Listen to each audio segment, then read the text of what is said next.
Jean-Louis, la Formule 1 débarque pour la toute première fois en Russie, alors pourquoi Sotchi? Bien parce qu'il y a une identité possible avec le site qui a accueilli les Jeux Olympiques. Et donc c'est très important, ça c'est la première chose. Deuxièmement, c'est le site, je dirais, touristique par excellence de la Russie. Et Sotchi, avec les JO, c'est un nom. Et en l'occurrence, quand on a un nom, eh bien on le garde. Et je crois que le tracé a été prévu pour serpenter, c'est vous qui me l'avez dit, Géraldine, à travers tout ce qui a été le site olympique. Donc, c'est un nom, mais c'est un nom célèbre. Nous, on ne connaît pas beaucoup Sotchi, mais du côté de la Russie, tout le monde connaît le nom de cet endroit. Et en l'occurrence, donc voilà, c'est comme pour eux, on pourrait dire Nice ou Monaco. Niveau ambiance, Jean-Louis, à quoi on peut s'attendre? Est-ce que les Russes sont fans de cette discipline? On ne le sait pas, on ne le sait pas. Ce qui est sûr, c'est que tout le monde s'attend à voir débarquer Vladimir Poutine lui-même, et qu'on l'aime ou qu'on l'aime pas, quand Poutine se déplace en Russie, beaucoup de gens se déplacent autour.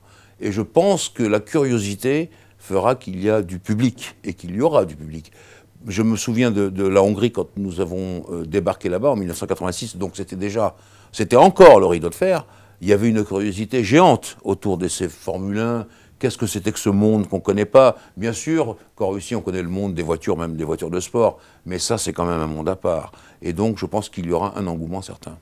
Pour Daniel Kiat aussi, peut-être?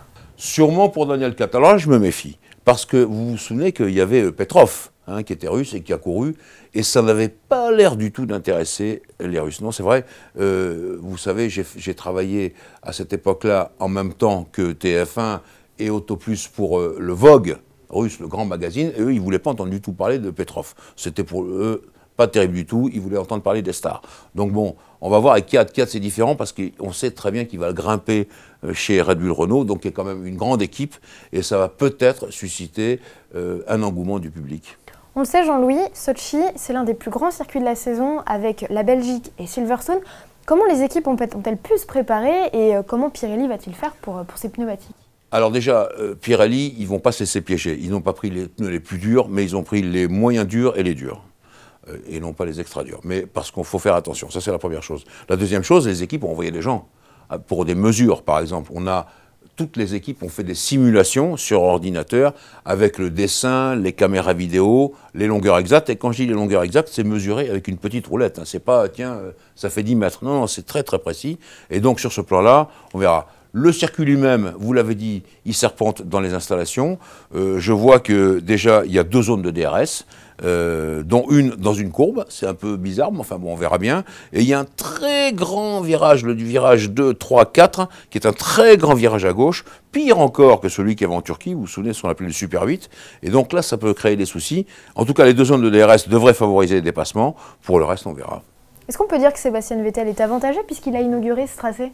Oui, alors non, pas du tout. Pas du tout, parce que quand on a vu les positions de l'Infinity, et malgré tout le respect que je porte à l'Infinity, la voiture était comme ça, parce que Vettel s'est amusé, donc je ne crois pas que ça lui donnait les sensations exactes de ce qu'il aura avec sa Red Bull Renault. Ça, c'est la première chose. La deuxième chose, c'est qu'une voiture de série, ça n'a rien à voir avec une voiture de course. Hein, et surtout une Formule 1. Statistiquement, on sait que Fernando Alonso est toujours le meilleur sur les nouveaux tracés. Est-ce que là, il peut tirer encore son épingle du jeu? Oui, parce que son expérience fait qu'il a, je vais parler vulgairement, du pifomètre. Il voit très bien les choses. Ça, c'est l'expérience, la connaissance de la voiture, les connaissances de l'asphalte. Il aura bien vérifié tout cela. Et bien sûr qu'il peut tirer son épingle du jeu, mais enfin, il ne sera pas le seul. Chez Mercedes, on avait des espions aussi. On sait très bien, chez Hamilton comme chez Rosberg, comment s'est fait tout ça. Et en l'occurrence, donc, on peut les attendre encore une nouvelle fois. Je rebondis, Jean-Louis, pour terminer, sur l'espoir Ferrari, dont l'état de santé actuellement est entre parenthèses. C'est Jules Bianchi. Est-ce que vous avez des nouvelles à nous apporter sur lui? Non, les nouvelles, elles sont mauvaises parce que son état s'aggrave.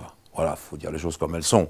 Ce serait mentir de notre part de dire qu'on le retrouve en Formule 1. Je ne le crois absolument pas. Et qu'il va falloir s'attendre dans les heures qui suivent à un diagnostic des médecins. Quel sera-t-il? On n'en sait rien encore. Hier soir sur Canal+, au moment où nous parlons, donc nous sommes jeudi, nous avons fait les spécialistes et nous nous sommes contenus à parler de Jules, non pas au passé mais au présent, mais sans donner l'espoir non plus qu'on allait le revoir un jour en course.